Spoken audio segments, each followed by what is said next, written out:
Welcome to Built for This. I'm your host, Brian Briscoe.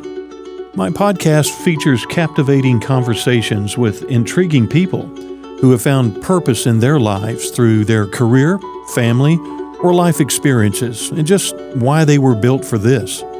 Through the stories that you will hear, I trust that you will be inspired and encouraged to find just what you were built for. So let's get started.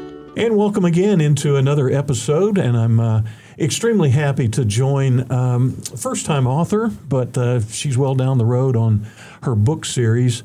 You're going to really like it. It's the Brooklyn Quintana is my author, and the Fynneas Fog series is the book series. And Brooklyn, thanks so much for joining me and being on the show this week. Yeah, thank you so much for having me on. I really appreciate it. Now, I want to talk about two books are out. And I know you have several more coming their way, and we want to tease our viewers and listeners to that. It's the Fynneas Fog series. I know you have the books there. We'll show those here in a minute or later on in the show. Nine of Swords was the first book in the series that came out a few years ago, and Blood in the Water, the second book in the series. So before we talk about those, Brooklyn, tell me, first of all, these are kind of the fantasy adventure, Harry Potter, Lord of the Rings, Lord of the Flies genre. How did you find your way to that genre, first of all, as a writer? I think it's something I've always been really drawn to. My dad read me the Harry Potter books when I was a kid, and that's what really got me into reading. So I initially was introduced to a love of storytelling via fantasy books, and then I just never really grew out of it. As an adult now, I don't really read a lot of fantasy, but that's mainly because I don't want it to impact my storytelling and my writing and my characters or any of my craft like that. But I still really love the genre. I really appreciate it. I definitely believe in lifting up authors who are in that genre. But yeah, no, I never just grew out of my love of magic and fantasy and whimsy and monsters and all that fun stuff. And I want to talk about that world, the world of Fynneas and the jungles and the elite world that he lives in and his friends in just a few minutes. But how does a person go from going to school, first of all, with a mindset of I'm going to be a lawyer, I'm going to go to law school, then say move away from that and get into becoming a novelist? I think so. I had initially gone and I got my English degree. And I was very close to graduating when I realized that I didn't know what I was going to do with an English degree. And I learned that it parlays really well into getting your law degree. And I liked kind of, reading through things and extrapolating information that maybe other people missed and building cases. And I was always really good at debate in school. So I thought I'd be a lawyer, and this seemed like a solid plan. And then I graduated. I actually started working at a law firm and realized I hated it, and it wasn't for me. And I was definitely more a creative type who likes to wander away from the desk and listen to music and, look at everything around me and not necessarily stare at spreadsheets all day or legal documents and attend board meetings and stuff like that. So very quickly realized maybe that wasn't for me. So I just, I didn't divert totally from my initial plan, because I always thought like, oh, maybe one day I'll write a book, and then realized very thankfully early on into my legal career that I wasn't going to be a very good lawyer. So I just kind of did a U-turn back to what I knew I was better at, and then just diverted all my attention and energy into doing that the best I could. And so you and I met 4 or 5 years ago, right when the first book was coming out, Nine of Swords. But before that, when did you, and you've kind of laid it out right now, like kind of what started your thinking in the process of, well, maybe I'll write a book, but what was the point that, or was there a point or kind of an enlightenment time that said, wow, I think I want to go down this fantasy journey and create some characters and have them live a life, and I'm going to tell this story, and it's going to be a lot of books, and now's the time to start doing that. Was there any kind of a moment that said, well, if I'm going to do this writing thing, I better do it now? I think it was a combination of a lot of things. I was in that corporate environment that I had just talked about, And I was 21, 22 at the time, and I wasn't happy and I wasn't, hanging out with any friends. I had no work-life balance because I was just exhausted from work all the time. So I'd go home, play with my dog, and go to sleep. That was all I was really doing. So I wasn't happy. And I called my mom and I told her, like, I'm at this point in my life where I could be shooting to go to law school and I have the grades to do it. And I'm surrounded by all these wonderful mentors who are helping me do it. And they'll write letters of recommendation. And I have the, credentials at this point. And it seemed very laid out for me that it was something very easy for me to go do, but I don't want to do it. I'm not happy. I don't think this is what's going to make me happy. It'll make me money, but I'm going to be, depressed all the time because I don't have any kind of balance and nothing is making me enjoy the work I'm doing. And my mom told me, this was the time in my life. I was single. I had no kids. It was just me and my dog. And she said, if there's any time for you to take a risk on something like this, go and do it. And, you have a year. Show me what you can do in a year. So that's what I did. I left the firm I was working at and decided I was just going to write a book in a year. And I definitely was a lot happier doing that. So it wasn't like a aha moment. It was just a day-to-day drudgery was just bringing me down. And eventually my mom just had the foresight to say, quit and go do something that'll make you happy. And if it doesn't work out, you're still young, you can go back to a corporate job and it'll be just fine. Wow, what great advice. And what a great leap of faith that you decided to take to go out and do something like that. Not a lot of people would probably take that leap of faith. So you take a year. Did you know at that point that I really want to do the fantasy adventure route? And then how did you start formulating the ideas of characters and this person called Fynneas Fog and the life that he would live? I think I always knew that if I was going to write a book, it was always going to be a fantasy book. I wasn't a big fan of like contemporary or postmodern works. So I thought if I'm going to do it, I want to enjoy doing it. So I'm going to write something that I want to read, because what they don't tell you when you write books is that you have to reread your own story like 15 million times. So I thought, might as well enjoy if I have to keep reading it over and over. So I knew I was going to go for fantasy. And then I guess I've always really enjoyed, this is such a niche thing to say, I've always really enjoyed movies that take place in jungles. I don't know why, but if you give me like a jungle setting, thriller, horror, romance, it does not matter to me. I just like jungles. So I kind of took that inspiration and said, all right, jungle, what else can we throw in there? I like knights, so vaguely medieval in the jungle, not really a setting that people normally go for. So initially it already had something that made it kind of unique and quirky. So it kind of just spun off from there. And then I was watching the show The Crown, and there's an episode where Prince Philip has his flashback to his days at boarding school in Gordonston in Scotland. And they showed him like running an obstacle course, and it just clicked. I was like, all right, children of the nobility doing physical obstacle course Spartan races through a jungle with monsters. And that's kind of where that story came from. So let's talk a little bit about the basis of the first book, Nine of Swords. So you mentioned a little bit about how the background came to be. I mean, the book is, like you said, built around jungles and monsters and things that happen to these characters that you have developed. And they go to a military academy, and then you have, like you said, that kind of Victorian elite family that the lead character is a part of. How did you start developing those specifics of what would happen, that they would be in an academy, and here's the kind of different things they're going to go through to start with? Or does that kind of thing develop while you're writing the book?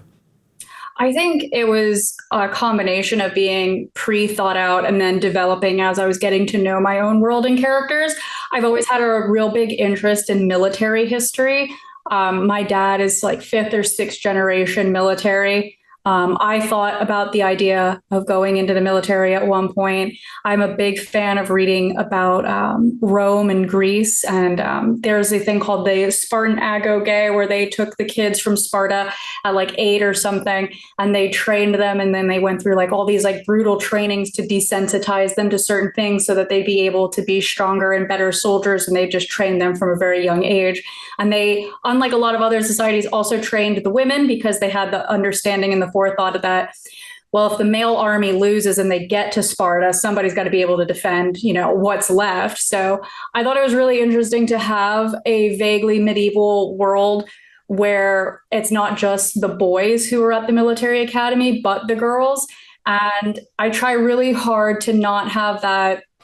I wanted a sense of like realism and grit to it. So it is acknowledged that at like 11 and 12 years old, girls and boys are physically very capable of similar things, but it is mentioned during like their training sequences and their classes and things that the girls will have to learn how to be more tactful and be quicker and be more witty, because eventually those boys that they're training with are going to be a lot bigger than them. So there is an emphasis on more kind of a strategy than always using brute strength. And there are differences, and that's okay. And how do you work around it? And how do you think around it? And how do you kind of make plans? Because I always thought that aspect of military history is really interesting. Like when you study Alexander the Great's campaigns and things, he won and conquered so much because he had great strategy. So if I was going to do a military academy, it's fun to have monsters and there's magic and a cult operating in the background, but it's also really fun to explore, like, how would you strategize with medieval technology on a tropical island? What advantages do you have? How do you go about it? How do you work with the people on your team? So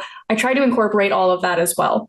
Now, I know that a lot of, a lot of people that are reading your book, obviously, and have read books like Harry Potter and other stuff like that, are doing it just for sheer entertainment. And that's a very important part of these characters that you bring out in the book and things what you just talked about. But as a writer, as a novelist, how important is it to you to make sure that the underlying message that you just talked about, strategy, different things that boys and girls and even older will face through some of the obstacles and the challenges in this jungle, in this island that they're facing in the book, how is it important that that message gets across to your readers in addition to just the entertainment value?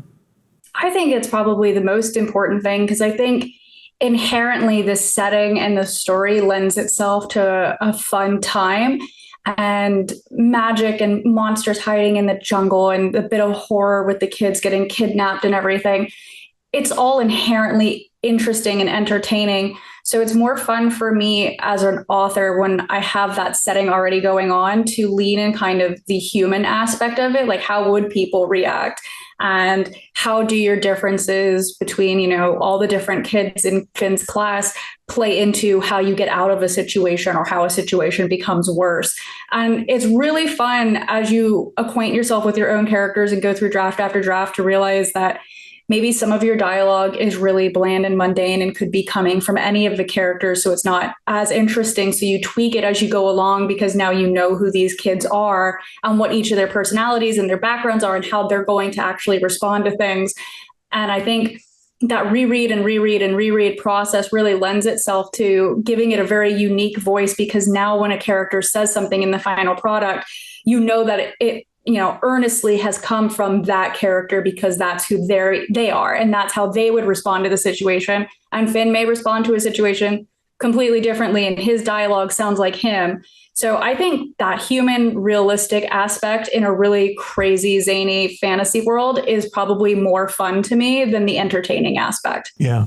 And I want to talk a little bit more about you as a writer and your journey, how it has changed your life and where you are now. But quickly, about the first 2 books that are already out, and I know a third that will be coming out in a number of months. But with the first book, Fynneas Fog, 9 of Swords, was your purpose, what did you hope to accomplish with the first book, other than introducing who Fynneas Fog is and what he is about and his adjacent characters and the world that they're going to live in?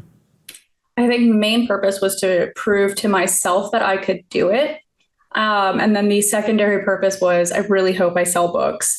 And that was all I was hoping. Like, I wasn't hoping to turn a massive profit or anything, because I was very realistic going in that I was a debut author with an 800-page first book. So it wasn't initially going to be like George R.R. Martin money rolling in or anything like that. And that wasn't my goal. And I think when you go into this industry and this career with the goal that you will just immediately be successful and make just a ton of money is unrealistic, and it's going to let you down. And I think that leads to books that are going to be more pop entertainment and less like delving into actual things. And I was just more interested in writing a book that I wanted to read, that I found interesting, and that if it found its way to the right readers, those people are going to fall in love with it as much as I did. After you finished the first book, so you said it took about a year to get Nine of Swords done and published. And I'm going to talk to you a little bit about the publishing aspect of it too. But how different did you feel about, I guess, from your motivation, your scope of thought of what you wanted to do, and then second, but how Blood in the Water, how different was it approaching the beginning of writing that book and the process of writing it from when you first started out, given your first shot with the first book? I definitely went in with a lot less confidence. You would think that after writing the first book, you'd be very emboldened to keep going and feel like you know what you're doing, but it's almost was just the opposite for me. I very much now knew the pitfalls and where you can go wrong. And I had learned from how I had gone about writing book one and how I dealt with beta readers and reviews and things like that. And so trying to incorporate constructive criticism and feedback and maintain my own artistic vision, I kind of lost a lot of my confidence going in. So it took a lot longer for me to get book two out, because I started worrying about other people's opinions of it and less focused on my own creative direction with it.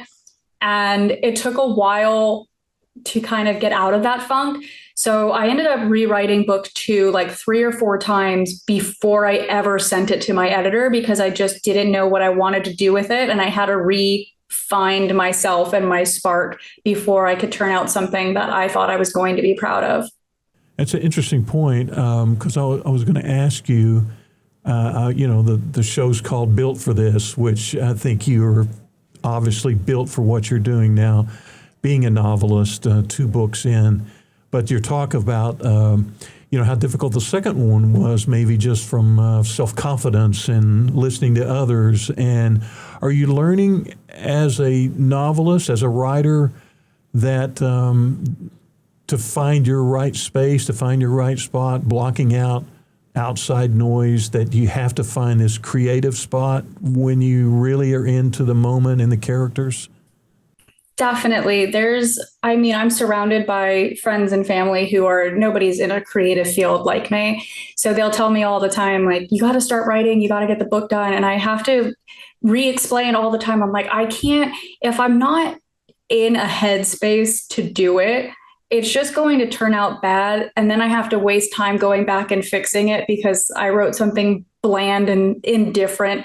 And I don't want any of that to seep into any part of my story. So it's very hard when you're also just living life to try and make sure that you find time to carve out those headspaces where you can get in the mindset of writing this book and keeping up with it and make sure the voice and everything stays consistent. Because also a big pitfall is if you take too much time away and you go back to writing, now all of a sudden your narrative voice sounds very different. And I don't know if other people would pick it out, but I can pick out exactly what chapters I've written where I'm like, oh, I took too long of a break, or I wasn't in the mood to write and it sounds kind of off.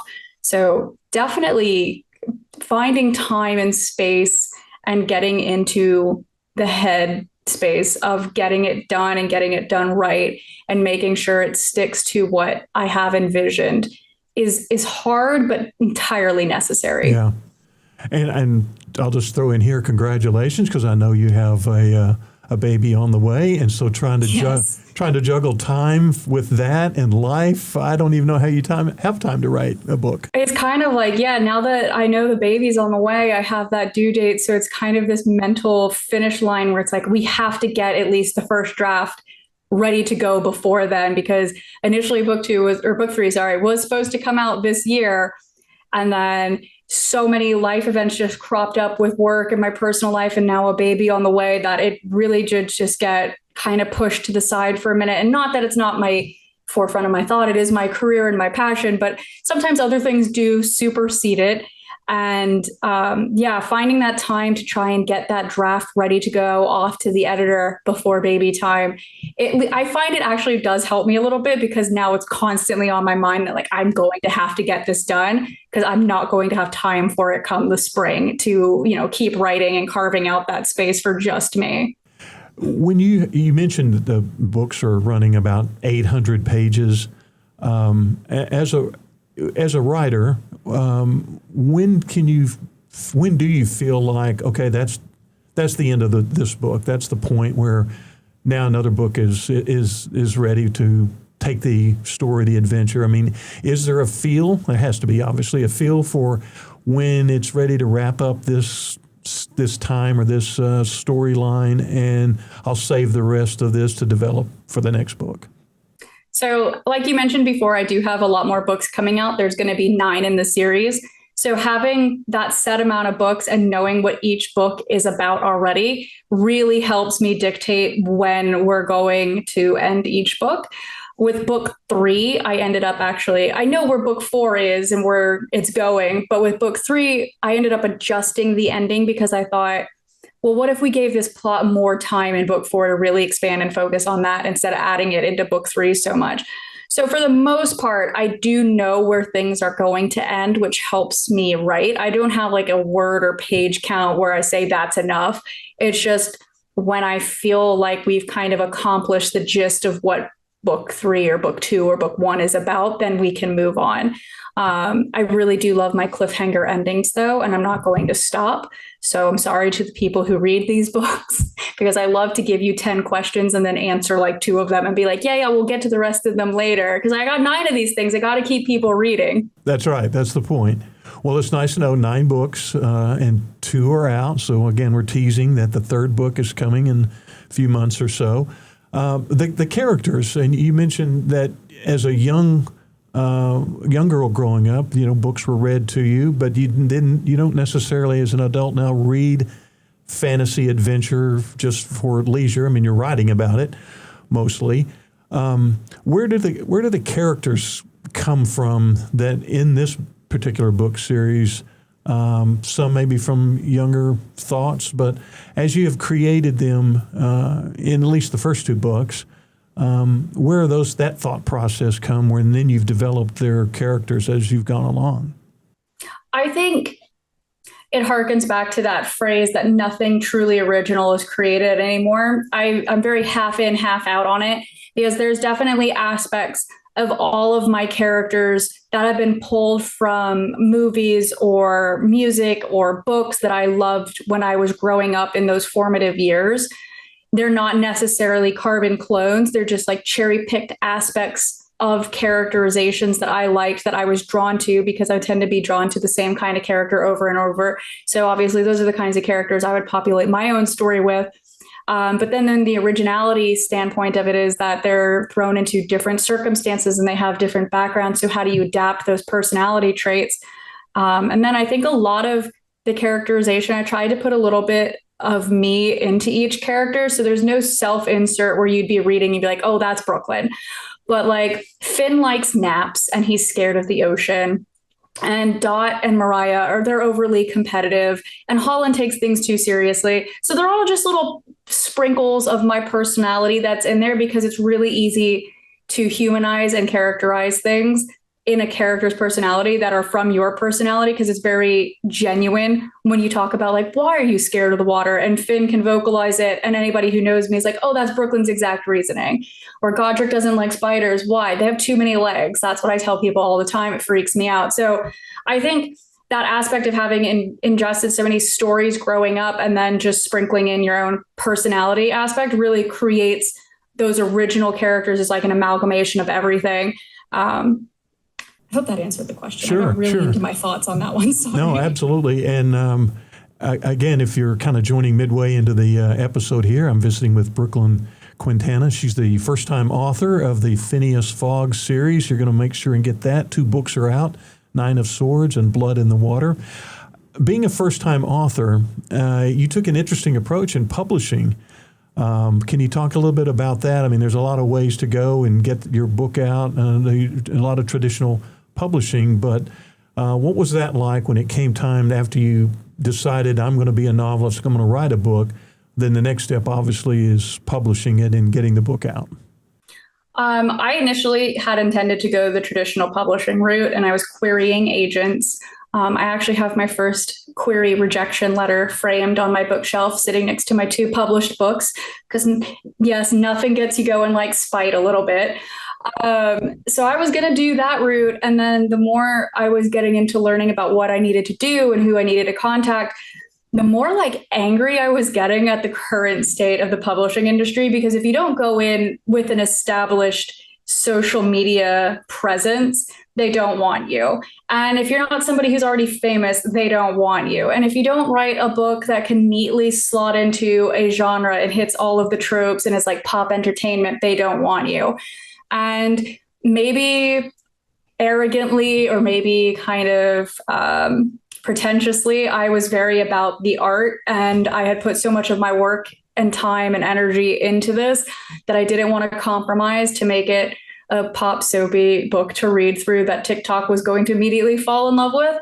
Bad marketing strategy on my part. It was much more of an uphill battle, but I was really in love with my story and I didn't want to butcher it so it would fit what's already out.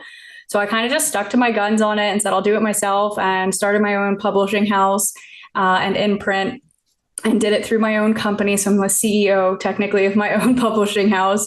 So I had to learn to get out of my head and get out of my weird creative artsy mindset that I've just always existed in, and learn how to also do the business aspect of it. So I think as I've done it now for a couple of years, I've really come into my own more into it, and I'm much more confident on the business side, and I can like discuss numbers and marketability and, you know, all of those fun buzzwords that you need to know when you go into meetings and when you do lectures and talks and things like that. So I ended up going the indie route, and I'm happy I went with it, and I would do it again for sure. Good.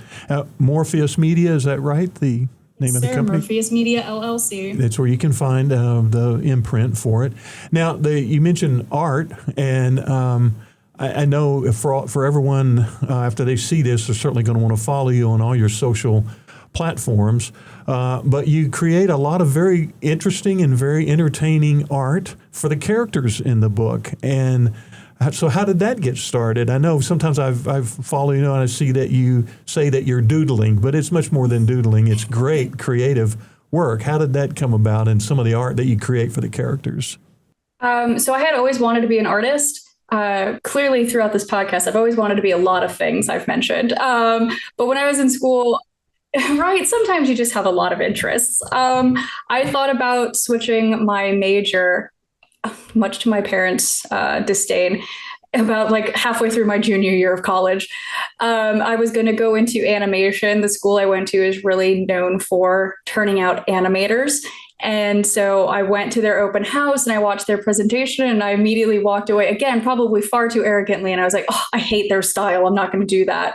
So thankfully for my parents, they were like, okay, good. You have like a year left, finish your English degree. So I did that, but I had always really liked art and animation and drawing and painting and things like that. You can kind of see in my office, I have a lot of paintings on the walls. There's one over me. I like classic art and things.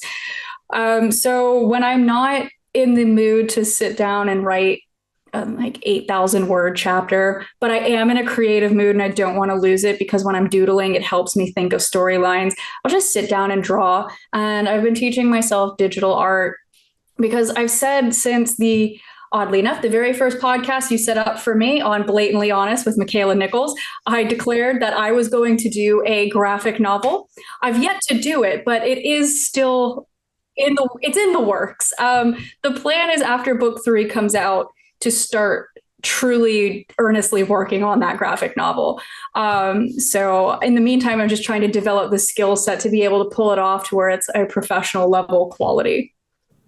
Now, what about the covers of the book? Did you do the covers, or did you have that done? I did do the covers. Those are nice. If you have the 2 books there, We can show those on the camera here. If you can just hold those up.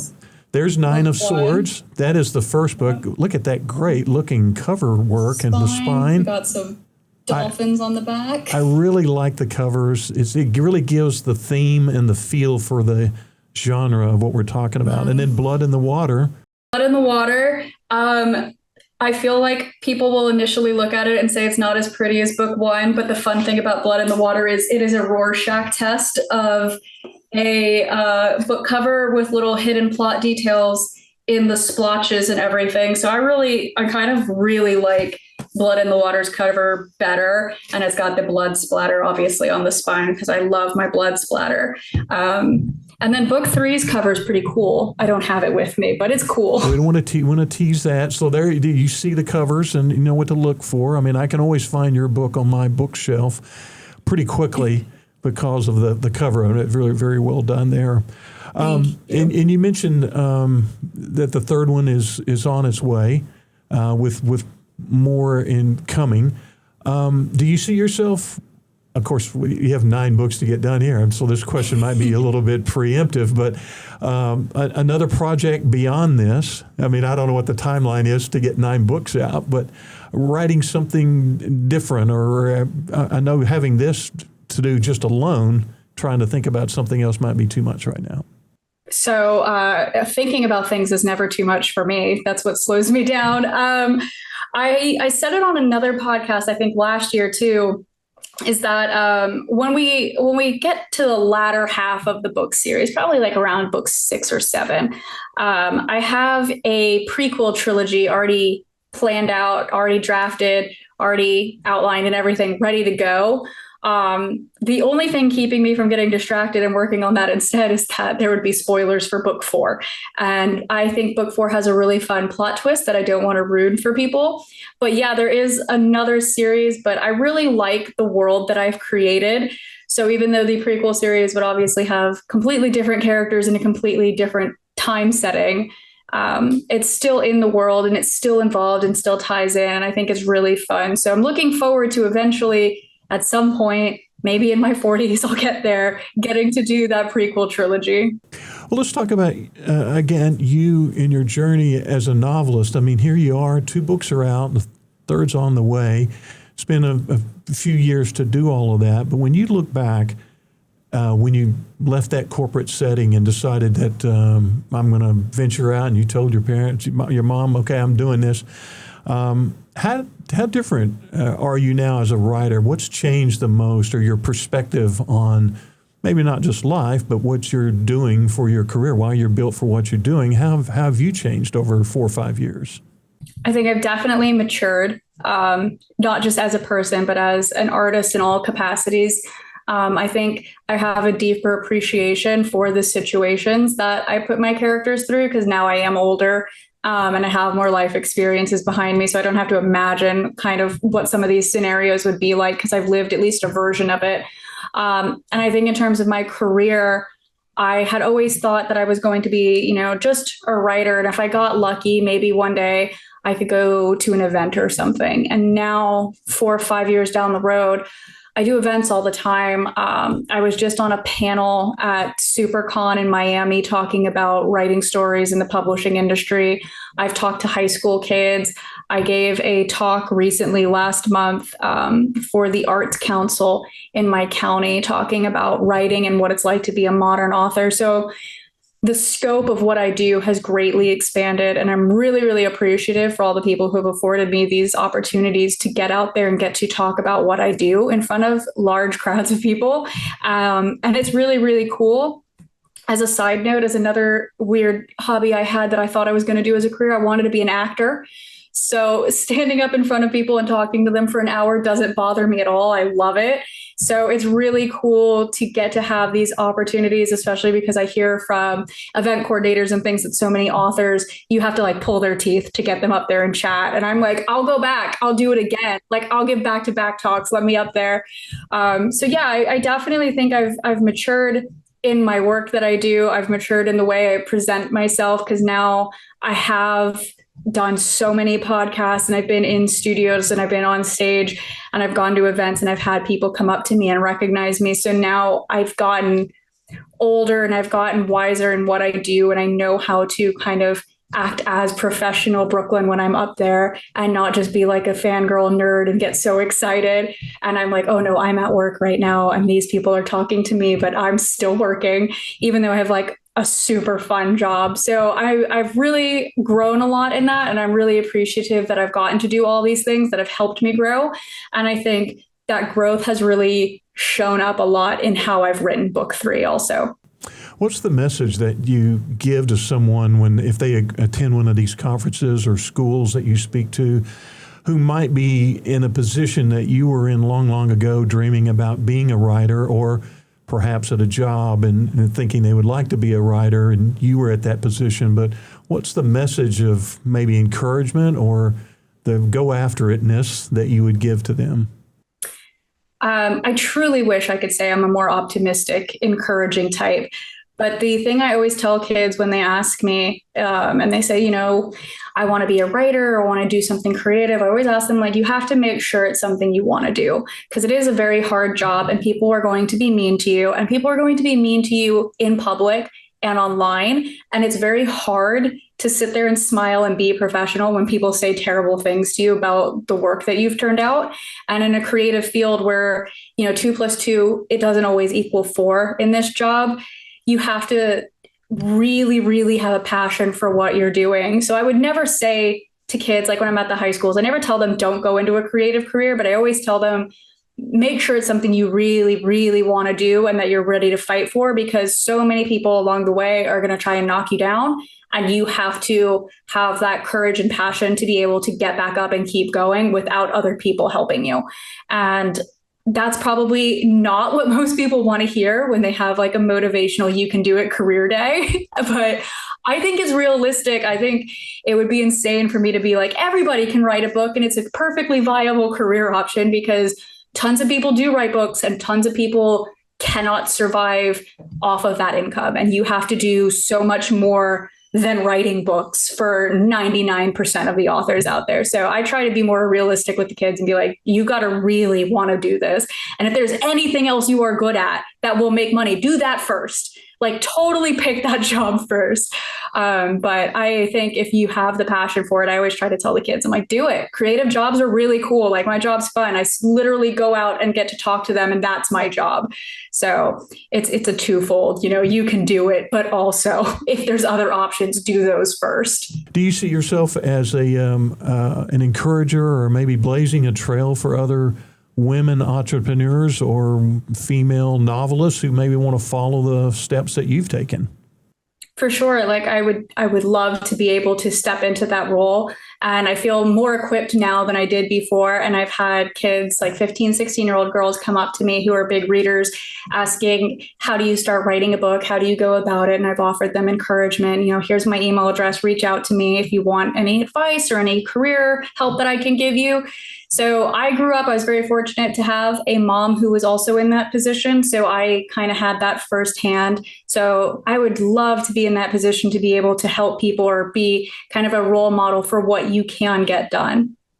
Well, you've accomplished a lot already with the first 2 books. My guest is Brooklyn Quintana, and then the book series is Fynneas Fog. You catch the first one, 9 of Swords, or Blood in the Water in Brooklyn. I look forward to the 3rd book coming out and the rest of them. Thanks for being on the show today.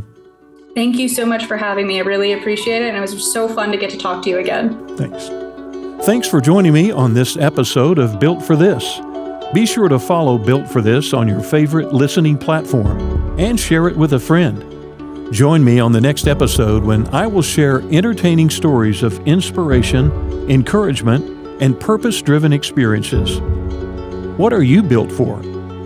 Built for This is produced and recorded by Heart Media DFW.